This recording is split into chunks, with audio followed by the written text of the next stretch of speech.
നമസ്കാരം. കൊല്ലം ജില്ലയിൽ അച്ചൻകോവിൽ നദിയുടെ തീരത്ത് സ്ഥിതി ചെയ്യുന്ന ക്ഷേത്രമാണ് അച്ചൻകോവിൽ ശാസ്താ ക്ഷേത്രം. കൊല്ലത്ത് നിന്ന് 85 കിലോമീറ്റർ അകലെയാണ് ഈ ക്ഷേത്രം സ്ഥിതി ചെയ്യുന്നത്. അച്ചൻകോവിൽ ക്ഷേത്രത്തിലേക്കുള്ള യാത്ര വളരെ മനോഹരവും ആസ്വാദ്യകരവുമാണ്. മനോഹരമായ കുംഭാവുരുട്ടി മണലാർ വെള്ളച്ചാട്ടം ഈ യാത്രയെ അവിസ്മരണീയമായ ഒരു അനുഭവമാക്കി മാറ്റുന്നു.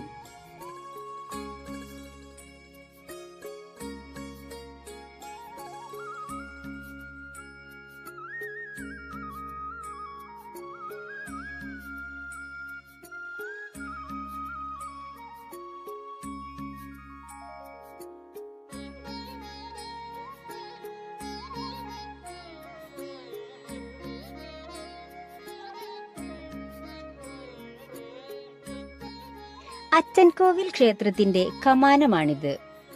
ശാസ്താവിന്റെയും ഭാര്യമാരായ പൂർണ്ണയുടെയും പുഷ്കലയുടെയും ശില്പങ്ങളാണ് കമാനത്തിന്റെ മധ്യഭാഗത്ത് കാണുന്നത്.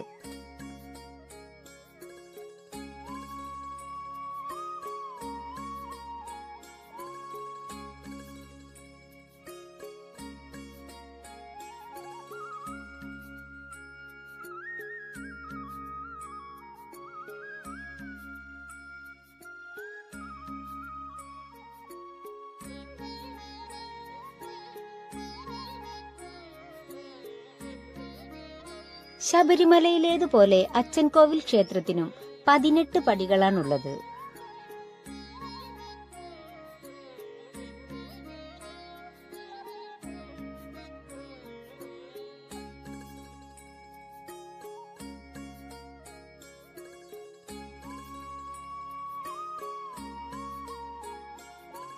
ഗൃഹസ്ഥ രൂപത്തിലുള്ള അയ്യപ്പനാണ് ഈ ക്ഷേത്രത്തിലെ പ്രതിഷ്ഠ.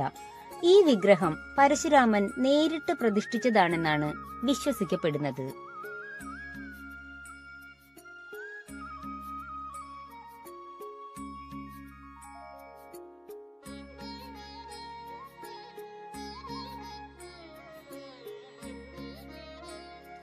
കേരളത്തിലെ മറ്റ് ശാസ്താക്ഷേത്രങ്ങളിൽ നിന്ന് തികച്ചും വ്യത്യസ്തമാണ് ഇവിടുത്തെ വിഗ്രഹം.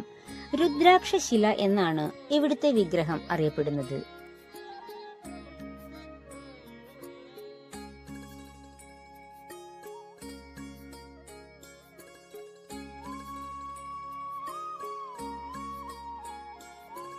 കൊല്ലം ജില്ലയുടെ കിഴക്ക് ഭാഗത്തുള്ള വനമേഖലയിൽ അച്ചൻകോവിൽ നദിയുടെ തീരത്താണ് ഈ ക്ഷേത്രം സ്ഥിതി ചെയ്യുന്നത്. അച്ചൻകോവിലാർ ഉത്ഭവിക്കുന്നത് ഈ ക്ഷേത്രത്തിന്റെ സമീപത്തു നിന്നുമാണ്.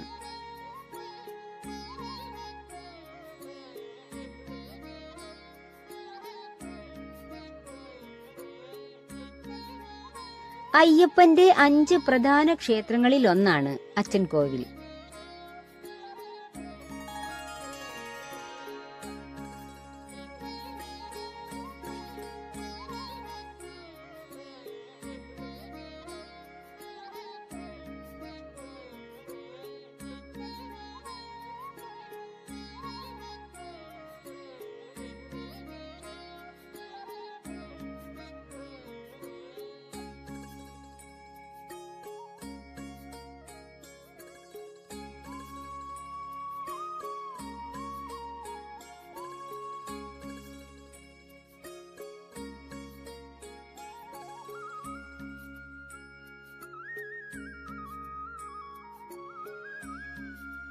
പരശുരാമൻ സ്ഥാപിച്ച 5 അയ്യപ്പ ക്ഷേത്രങ്ങളിൽ ഒന്നാണ് ഈ ക്ഷേത്രം.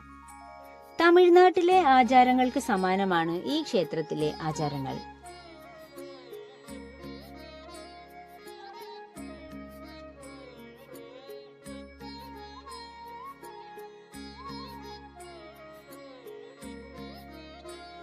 കൽപ്പാത്തി രഥോത്സവം കഴിഞ്ഞാൽ രഥോത്സവം നടക്കുന്ന പ്രധാന ക്ഷേത്രമാണ് അച്ചൻകോവിൽ ക്ഷേത്രം.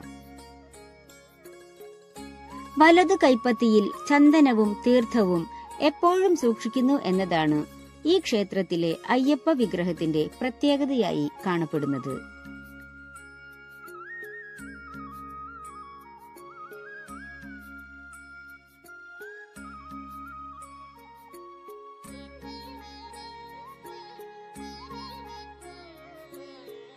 തിരുവിതാംകൂർ ദേവസ്വം ബോർഡാണ് ഈ ക്ഷേത്രത്തിന്റെ ഭരണം നടത്തുന്നത്. കുളത്തൂപ്പുഴയിൽ ബാലകൻ എന്നും ആര്യങ്കാവിൽ അയ്യൻ എന്നും അച്ചൻകോവിലിൽ ആണ്ടവൻ എന്നുമാണ് അയ്യപ്പനെ വിശേഷിപ്പിക്കുന്നത്. തീർത്ഥാടന വേളയിൽ ഓരോ ദിവസവും ഏകദേശം 25,000 തീർത്ഥാടകർ ഈ ക്ഷേത്രങ്ങളിലെത്തുന്നു. അവരിൽ നല്ലൊരു പങ്കും തമിഴ്നാട്ടിൽ നിന്നുള്ള ഭക്തരാണ്. തമിഴ് മലയാളി സാംസ്കാരിക പാരമ്പര്യങ്ങളുടെ മികച്ച സംയോജനമാണ് ഈ ക്ഷേത്രങ്ങളിലെ ആചാരങ്ങൾ പ്രതിഫലിപ്പിക്കുന്നത്. ക്ഷേത്രത്തിന് പിന്നിൽ ഒരു കാവ് സ്ഥിതി ചെയ്യുന്നു. നാഗങ്ങളാണ് ഈ കാവിലെ പ്രതിഷ്ഠ. നാഗയക്ഷി, നാഗരാജാവ്, മാളികപ്പുറത്തമ്മ, ദുർഗ, ഗണപതി, മുരുകൻ തുടങ്ങി നിരവധി ഉപദേവതകൾ ഇവിടെയുണ്ട്. ശബരിമലയിലേക്ക് പോകുന്നതിനു മുമ്പ് തീർത്ഥാടകർ ഈ ക്ഷേത്രങ്ങളിൽ പ്രാർത്ഥിക്കുകയും വഴിപാടുകൾ നടത്തുകയും ചെയ്യുന്നു.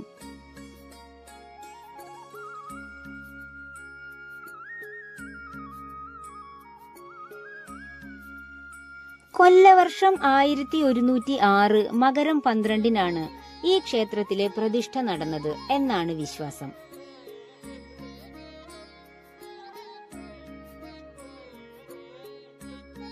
പത്ത് ദിവസം നീണ്ടു നിൽക്കുന്ന ഉത്സവവും മണ്ഡലമാസത്തിലെ തിരുവാഭരണ ഘോഷയാത്രയുമാണ് ഇവിടുത്തെ പ്രധാന ആഘോഷങ്ങൾ. പുനലൂർ, ആര്യങ്കാവ്, ചെങ്കോട്ട, തെങ്കാശി എന്നീ പട്ടണങ്ങളിലൂടെയാണ് മണ്ഡലമാസത്തിലെ തിരുവാഭരണ ഘോഷയാത്ര കടന്നുപോകുന്നത്. മകരമാസത്തിലെ 8-ാം ദിവസമാണ് പുഷ്പാഭിഷേകം നടക്കുന്നത്. രേവതി ഉത്സവം ഇവിടെ ഗംഭീരമായി ആഘോഷിക്കുന്നു. ജനുവരി, ഫെബ്രുവരി മാസങ്ങളിലാണ് ഈ ആഘോഷം നടക്കുന്നത്.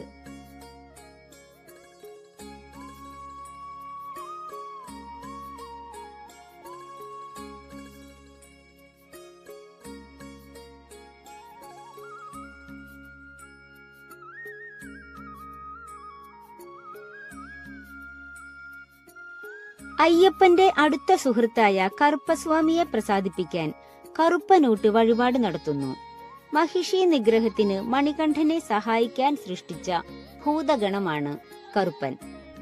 ഉത്സവത്തിന്റെ 9-ാം ദിവസം തേരോട്ടം, കറുപ്പൻ തുള്ളൽ, ചപ്പാരം ഘോഷയാത്ര എന്നിവ നടക്കുന്നു.